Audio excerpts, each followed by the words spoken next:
How to fix calling card option not showing in phone dialer.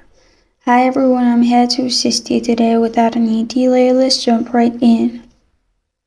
First, open Play Store and search Phone by Google. And if there is any update available, make sure you update the app. Sometimes not updating may cause some issue. After that, in here, scroll down and you'll find Beta Tester. If you have option to join, simply join beta tester. It's not available in my region, so I won't be able to join. After you have joined the beta tester, you can click on your power button and restart your device.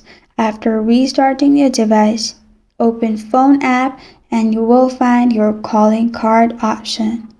And this is how to fix calling card option not showing in phone dialer. Thank you for joining me today. If this video helps you out, please leave a like and subscribe for more. Got a question or want to suggest a topic? Comment below. Thank you for watching.